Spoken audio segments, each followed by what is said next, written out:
네, 저는 한남대학교에 담임 목사로 섬기고 있는 최영근 목사라고 하고요. 그 대학교의 특성상 제가 기독교학과 교수로서 교회사를 가르치고 있습니다. 또 학교에서 우리 대학 설립한 선교사님, 인돈 학술원 원장, 또 기독교문화연구소 소장 여러 가지 일을 맡고 있는데 지금 현재 한남대학교의 담임 목사로 이 자리에 있습니다. 네.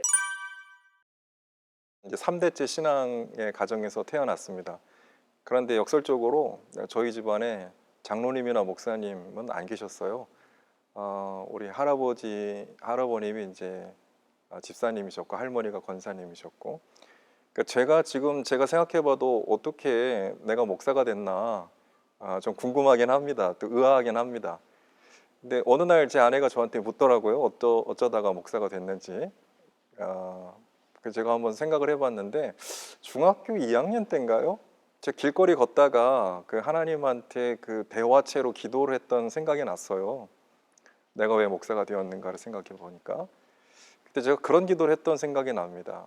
하나님, 제가 뭐 큰 그릇, 작은 그릇, 귀한 그릇, 뭐 귀하지 않은 그릇 상관없이 하나님께서 잘 사용하시는 그런 그릇으로 쓰임 받았으면 좋겠습니다. 제가 그런 기도를 했던 생각이 나거든요. 중학교 2학년 때로 기억되는데 아마 하나님이 제 그 기도를 기억하셔서 목회자로 부르지 않았나, 저는 그렇게 생각하고 있습니다. 뭐 좀 결정적인 계기는 제가 사실 큰 교회, 대형 교회 오래 다녔었거든요. 3대째 신앙인이라서 서울에 있는 큰 교회 중등부 학생회장도 했었고요. 그러면서 하나님하고 뭐 인격적인 만남도 가졌었던 것 같고요. 근데 고등부 때 그 우리 교회에 그 고아원 출신, 그 교회에서 설립한 고아원 출신 학생들이 같이 예배를 드리는데 그때 고등부 맡았던 목사님이 설교하시면서 뭐 자녀 이야기 또 가족 이야기를 너무 많이 자랑스럽게 하셨어요. 근데 그런 얘기를 할 때마다 그 고아원 친구들은 좀 되게 힘들어 하더라고요. 제가 목사님께 용기를 내서 편지를 썼어요. 목사님, 그 가족 이야기 참 좋은데 설교 시간에 부모 없는 친구들도 있으니까 그런 거 좀 배려해 주시면 좋겠다. 답장을 기대했는데 답이 안 오더라고요.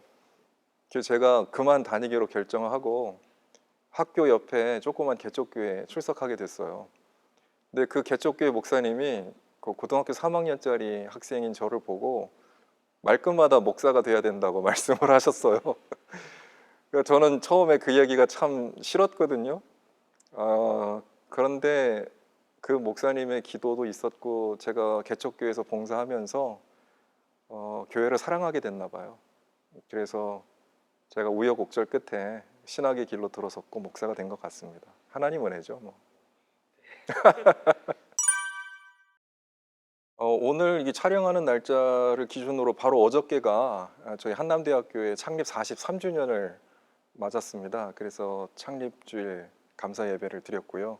그럼 제가 설교 시간에 교인들하고 말씀을 나누는 가운데 우리 대학교 역사를 좀 말씀을 드렸는데요. 우리 대학교에는 1978년에 당시 교목실장이셨던 설삼용 목사님, 안양제일교회 원로이시죠.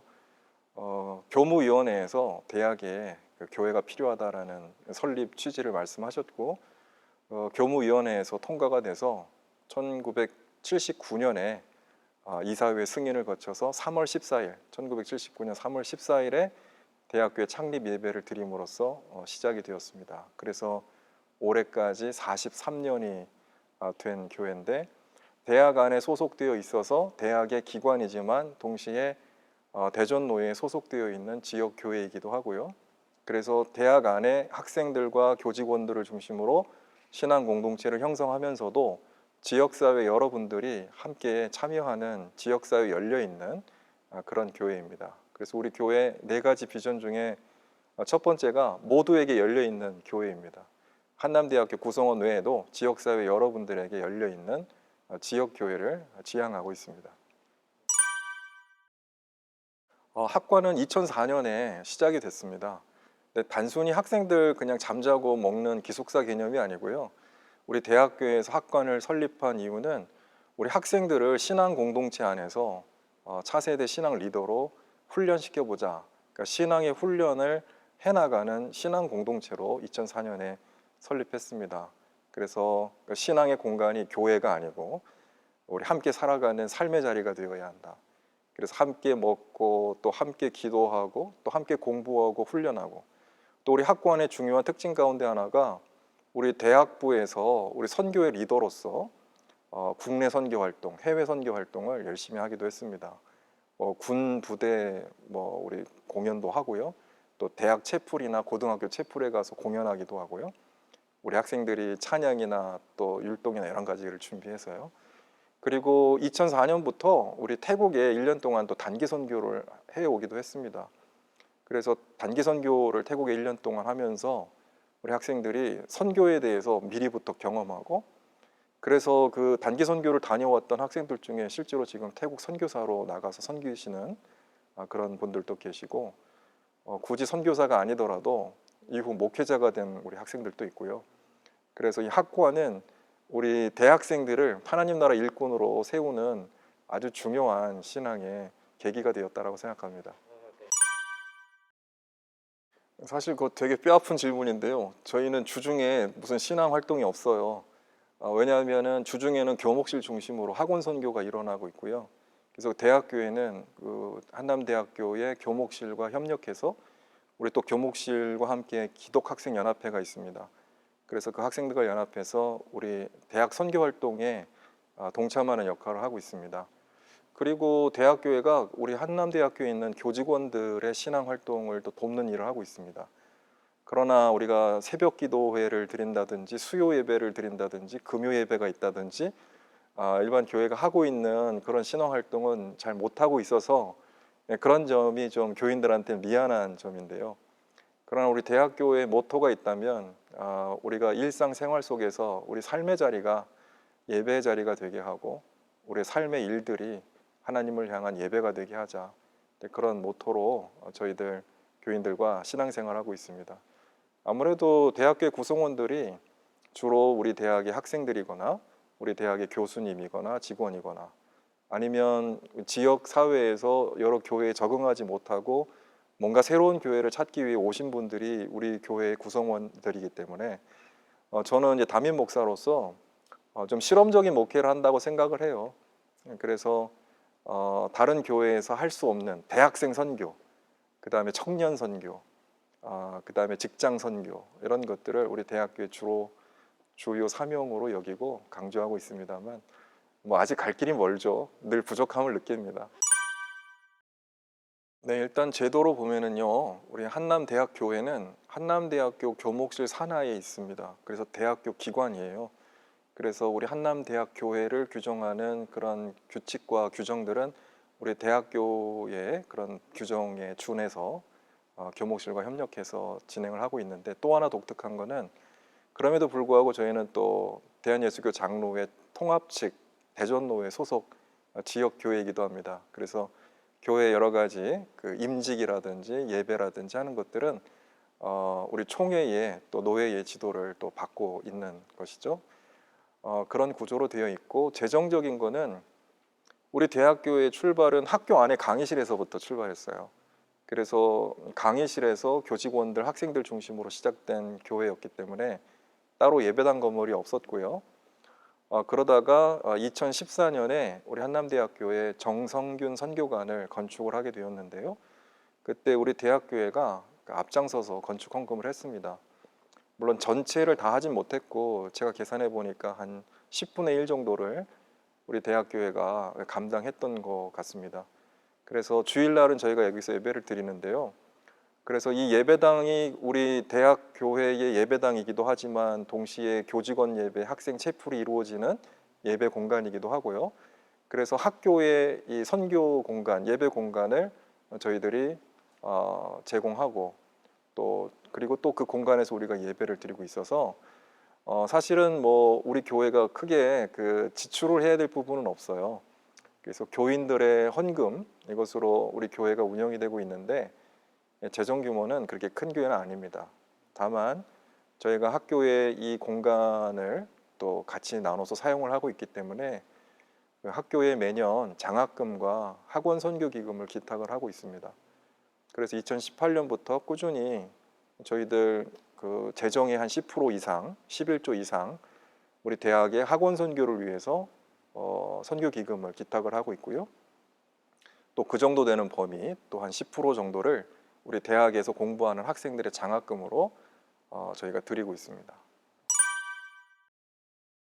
좋은 질문이라고 생각하고요. 지금 그 한국 교회를 걱정하는 사람들, 기독교 자체를 걱정하는 분들은 이제 미전도 종족이라고까지 얘기하고 있습니다. 그러니까 청소년, 대학생, 청년들이 미전도 종족이다. 그러니까 옛날에는 북위 10도, 40도 사이에 미전도 종족이라고 해서 복음화율 3% 미만의 그런 지역을 지리적으로 미전도 종족이라고 정의를 해왔는데, 요즘 학자들은 세대적으로 정의를 해야 된다. 지금 청소년, 청년, 대학생, 교회로 봐서는 그 멸종 위기종이죠. 그러니까 청년 대학생들의 복음화율이 아마 3% 미만일 거예요. 청소년들은 좀 더 밑에 있고요. 왜 그럴까? 제가 고민을 좀 많이 하고 있습니다. 그리고 지금 대학 현장에 있다 보니까 얼마나 대학생들, 청년들이 신앙에서 멀리 있는지, 그리고 교회에서 신앙생활하는 우리 학생들이 청소년기 대학생 기간을 거치면서 얼마나 교회를 떠나는지, 임팩트가 없기 때문이 아닐까, 그런 생각이 좀 듭니다. 그러니까 복음에는 저는 아무 문제가 없다고 봐요. 근데 그 복음을 담고 있는 교회가 우리 학생들에게 그 하나님 나라를 전달하는 캐리어가 되지 못하고 배리어가 되고 있지는 않는가, 장벽이 되고 있지는 않는가. 그래서 우리 학생들, 젊은 세대들이 하나님 나라를 경험할 수 있고 또 소통할 수 있는 통로의 역할을 교회가 할 때에, 저는 교회에서 멀어진 세대들이 다시 교회로 돌아올 수 있다. 저는 복음은 그런 능력이 있다고 봅니다. 사람과 세상을 변화시키고 감동시키는 그런 생명과 능력이 있다고 보는데, 교회가 우리 학생들, 어떻게 보면은 세계관의 충돌이라고도 봅니다. 한국 교회가 서 있는 세계관, 이거는 지금 MZ 세대들이 살아가고 있는 세계관과는 세계관의 차이가 있기 때문에, 우리가 담고 있는 이 복음은 아무 문제가 없지만 이 복음을 받아들이는 학생들, 이 젊은 세대와의 그 문화적인 격차라고 해야 될까요? 그런 것들이 너무 크다라고 보기 때문에 저는 우리 교회가 우리 젊은 세대를 향해서 다가가는 노력을 더 해야 되지 않을까. 그들의 언어와 문화를 이해하고, 그리고 우리가 어떤 우리의 문화와 어떤 우리 시대의 어떤 그 이념이나 이런 거를 가르치는 것이 아니라 복음의 정신으로 돌아가서 한 영혼 한 영혼을 소중히 여기고 한 사람 한 사람에게 감동을 줄 수 있다면, 복음이 좀 갖고 있는 생명력이 전 그 감동이라고 보는데요. 저는 그런 따뜻한 감화력이 우리 젊은 세대들, 영혼의 갈증을 느끼고 있는 젊은 세대들도 얼마든지 공감하고 또 필요로 하는 부분이라고 생각하거든요. 그러니까 교리나 문화나 이념을 전하지 말고 우리 학생들에게 삶으로 다가가서 따뜻하게 포용하는 하나님 나라의 감동을 끼칠 수만 있다면, 우리 젊은이들도 얼마든지 신앙을 가지고 회복할 수 있지 않게 되나, 그렇게 기대하고 있습니다. 그 교회의 정체성, 교회의 본질, 이런 부분에 대해서 말씀을 나눴거든요. 그러면서 제가 그 보네포 목사, 디트리히 보네포 목사를 제가 인용을 했습니다. 그 옥중 서관에서 신앙의 현세성에 대해서 보네포 목사가 얘기하는 장면이 나와요. 그 예전에 프랑스 어떤 목사님과 이야기하면서 삶의 소망이 뭐냐 그랬더니, 그 프랑스 목사님이 나는 성자가 되고 싶다, 그런 이야기를 했을 때 보네포 목사는 거기에 거부감을 느꼈다는 거예요. 차라리 성자나 종교인이 되지 말고 우리는 평범한 사람이 되어야 하고, 그리고 순수한 그리스도인이 되어야 한다, 그런 이야기를 했던 거죠. 저는 그 말을 가지고 와서 교인들하고 이야기를 하면서 코로나 시대 이후, 포스트 코로나 시대에 한국 교회가 회복해야 될 세 가지 과제가 있는데, 저는 이렇게 생각했어요. 첫 번째는 신앙의 일상성, 그러니까 우리 신앙의 현장이 교회가 아니고 삶의 자리가 돼야 된다. 그러니까 주일날 교회에서만 신앙생활하는 것이 아니라 평일날 우리 삶의 일상이 예배의 자리, 선교의 자리, 신앙의 자리가 돼야 된다, 이런 이야기를 했고요. 두 번째는 신앙의 현세성입니다. 그러니까 내세 천국 우리가 종말론적인 신앙 이런 것들을 가지고 현실을 도피하거나 현실을 과장하거나 합리화시켜주는 일들을 교회가 많이 했었어요. 사실 종말론 신앙은 중요하다고 봅니다. 그것은 현실을 개혁하고 이 현실의 유혹에 빠지지 않는 그런 신앙의 내공 내지는 신앙의 힘으로 작동을 해야지 그게 현실을 우리가 도피하거나 현실을 정당화시켜주거나 오히려 현실을 우리가 미화시키는 그런 기제로 작동하면 안 되거든요. 우리가 살아가는 이 세상, 우리가 하루하루 살아가는 이 세상이 하나님 나라와 하나님의 뜻을 이루어가는 것이 우리 신앙의 내용이 되어야 되지 않을까. 그 다음에 마지막 세 번째는 신앙의 현실성인데요. 그러니까 예배 드리는 일, 찬양하는 일, 교회에서 봉사하는 일만 신앙이 아니고 가르치는 일, 친구와 교제하는 일, 뭐 장사하는 일, 우리의 일상의 삶이 신앙의 내용이 돼야 된다. 저는 그게 선교적 교회라고 생각을 했어요. 어디 가서 선교하는 것만이 교회가 아니고 우리 삶으로 증언하고 그 증언을 통해서 하나님 나라를 증명하는, 저는 대학교회가 대학교 한 복판에 있잖아요. 그러니까 일상생활 공간에 있는 거예요. 그래서 그 제가 말씀드렸던 신앙의 일상성, 신앙의 현세성, 신앙의 현실성, 저는 이런 것들을 누구보다도 앞장서서 실험할 수 있고 실천할 수 있는 교회가 저는 대학교라고 생각을 해요. 제가 일반 교회처럼 부흥을 얘기하고 교회 성장을 얘기하고 그거 참 좋지만, 그러나 우리 대학교회는 다른 교회가 하지 못하는, 할 수 없는, 그런 우리 교회만 할 수 있는, 이렇게 말하면 교만인데 뭐 다른 모든 교회가 다 그렇게 해야 되겠죠. 우리 삶의 현장에 녹아 들어가서 우리가 그러한 신앙의 내용으로 살아가서 우리 삶의 증언으로 젊은이들을 하나님께로 이끌어갈 수 있는, 그리고 대학 현장에서 구성원들을, 또 지역사회에서 이웃들을 하나님 나라에 이끌어서 함께 하나님 나라를 이루어갈 수 있는 그런 공동체적인 교회를 한번 해보는 것이 어떻겠나. 그것이 우리 교회의 사명이 아니겠나, 저는 그렇게 말씀을 드렸어요. 그런 일을 할 수 있다면 저는 대학교회로서 감사한 일이 아닐까 생각합니다. 나를 떠난 제자들은 나를 기억하지 못할지 몰라도 내가 만났던 학생들 하나하나는 지금 다 생각이 납니다. 한 가지 좀 놀라운 경험들을 요즘 하는데요. 대학부를 거쳐간, 제가 교육 목사 할 때요, 이 대학교의 대학부를 거쳐간 학생들이 종종 연락을 해오거든요. 심지어 찾아오기도 합니다. 저는 그게 참 고마운 일이에요. 떠나서 잊혀지기 마련인데 기억을 했다는 게. 근데 한 가지 놀라운 거는 예전에 제가 무심코 했던 이야기까지 기억하고 있는 거예요. 그리고 저는 잊고 있는 설교를 그 친구는 기억을 하고 있어요. 어떤 친구 와서 목사님이 그때 이러이러한 설교를 했는데 내가 그 설교를 이렇게 해도 되겠냐, 저에게 일종의 저작권을 묻더라고요. 그래서 나에게서 나간 건 내 말이 아니고 하나님 말씀이고, 그리고 당신이 그 말씀을 선포한다면 그것은 당신을 통한 하나님 말씀이기 때문에 저작권이 없다. 그러니까 마음껏 사용해라고 제가 그 친구에게 말도 했거든요. 그러니까 제가 그때 좀 놀랐어요. 내가 정말 했던 설교가 지나가는 한 시간에 그냥 그런 사건이 아니라 우리 학생들에게는 부딪히는 말씀이 됐구나. 그러니까 나라는 사람을 통해서 하나님이 말씀하신 것이 그 학생들의 마음속에 심겨진 씨앗이 되었구나. 저는 그런 생각을 할 때마다 이 직책의 무거움과 그 감사함을 느껴요. 그러니까 하나님이 하셨다. 그래서 저는 그 학생들 하나하나 만난 그 추억이 매우 소중하고요.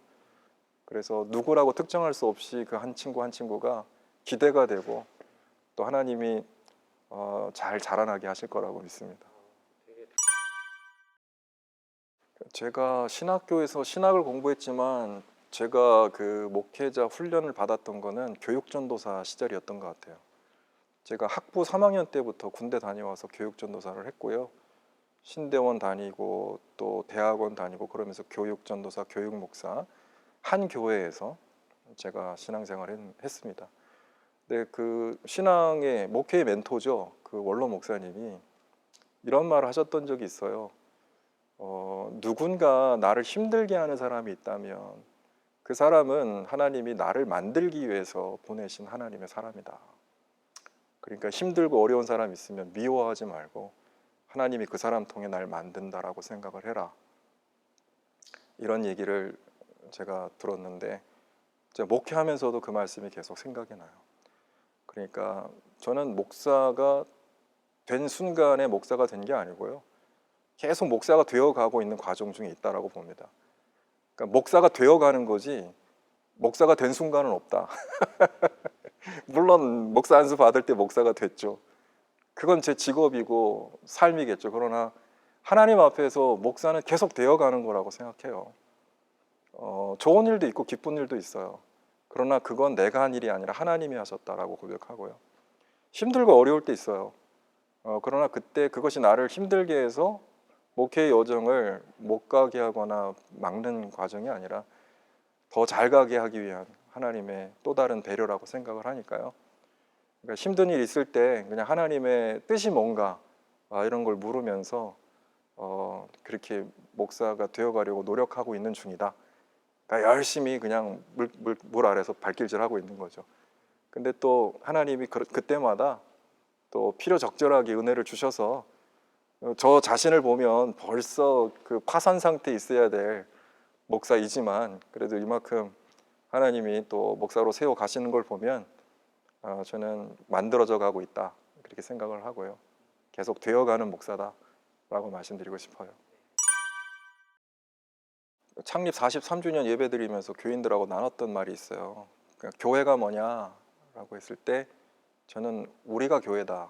왜냐하면 성령이 거하시는 우리가 교회라고 하나님 말씀하셨어요.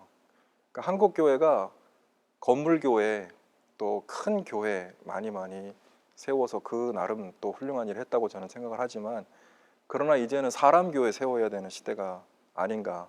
그러니까 저는 교회가 그리스도를 머리로 하는 지체들의 공동체, 그리스도의 사람 공동체가 교회라고 생각을 하고요. 그러므로 교회는 그리스도의 사람이 되어가고 그리스도의 사람을 세워가고 또 그리스도의 사람들을 양육하고 가르치는 그런 교회가 저는 온전한 교회라고 생각합니다. 제가 좋아하는 말 중에 그 walk the talk이라는 그런 영어 구절이 있어요. walk the talk. 그러니까 말한 대로 실천한다라는 뜻이에요. 그거랑 가장 비슷한 헬라어 단어가 있다면 저는 마르튀리아라고 생각합니다. 그 마르튀리아에서 순교라는 말, 마터돔이 나왔잖아요. 근데 마르튀리아는 원래 증언이란 뜻이 있어요. 근데 증명이란 뜻도 있고요. 나아가 순교란 뜻도 있습니다. 그러니까 이 마르튀리아는 하나님의 말씀을 증언하고 우리 삶으로 그 증언을 증명하고 그래서 죽음이 우리의 증언을 다시 한번 증명하는 저는 그런 그리스도인의 삶이 그 마르튀리아 안에 담겨 있다고 보거든요. 그러니까 교회가 말하고 그 말하는 것을 살아가고 그 삶이 증언이 될 때 그래서 우리가 세상 속으로 녹아 들어가고 세상이 우리로 말미암아 하나님 나라에 스며들 때 그게 뭐 침투고 삼투가 될 수 있겠죠. 우리가 세상 속으로 스며드는 것이 침투라면 뭐 군사적인 용어 써서 죄송합니다마는 들어가는 거죠. 녹아 들어가는 거죠. 저는 교회가 그게 저는 능력 있는 교회라고 봐요. 세상에 녹아 들어갈 수 있는 교회. 저는 그게 능력 있는 교회라고 보고 녹아 들어가서 뭐 희석되는 것이 아니라 그 세상을 하나님 나라에 스며들게 하는 삼투죠. 그런 작용이 일어날 때 저는 그게 거룩한 교회고 능력 있는 교회라고 보고 저는 우리 대학교회가 부족하지만 세상 속에 녹아 들어가고 세상을 하나님 나라에 스며들게 하는 그런 교회가 되었으면 좋겠다라고 교인들과 비전을 나누고 있습니다. 대학교회 그러면 우리 대학생들이 중심이 돼야 되잖아요. 대학생들을 위한 교회가 되면 좋겠거든요. 그런데 좀 부끄럽지만 우리 대학 교회이지만 대학생들이 많지가 않아요.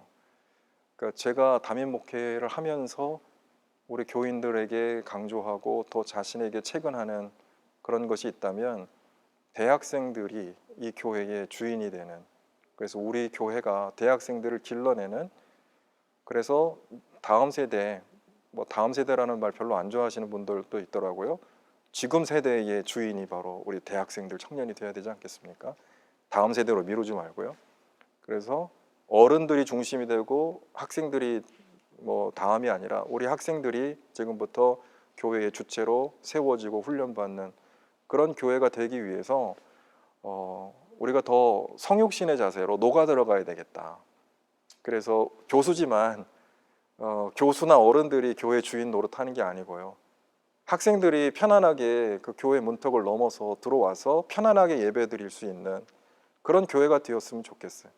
학생들이 원하고 바라는 일들을 교회가 전폭적으로 지원해주고, 그래서 그것을 위해서 교회가 헌신하고 또 최선을 다하는 교회가 되었으면 좋겠어요. 그러려면 교회가 학생들을 위해서 헌신의 자세로, 섬김의 자세로 전 훈련이 돼야 될 필요가 있다고 보거든요. 우리 대학교회가 그런 일을 감당했으면 좋겠는데, 아직까지 이름은 대학교회인데 아직까지도 그냥 어른들 중심의 교회로 남아있는 것 같아서 그게 저한테는 좀 앞으로 더 노력해야 될 부분이라고 생각합니다. 제가 요즘 감명 깊게 읽었던 책이 있어요. The Rise of Christianity, 그 기독교의 발흥이라는 책인데 우리말로도 번역돼 있어요. 로드니 스타크라고 그 유니버시티 오브 워싱턴 대학 종교사역 교수인데요. 그분이 쓴 책 그 부제가 어떻게 박해받는 그 기독교가 1세기, 2세기, 3세기에 박해받는 기독교가 박해하는 사회의 주류 종교가 되었는가. 그게 이제 부제예요. 그러면서 그분이 했던 말 중에 하나 인상적인 것이 팬데믹 상황에서 기독교가 극적인 성장을 이루었고 그것이 교회 발전의 견인차가 되었다. 이게 그 책의 주지이기도 합니다. 지금 한국은 코로나 상황, 이 팬데믹으로 인해서 교회가 많은 어려움에 처해 있지 않아요?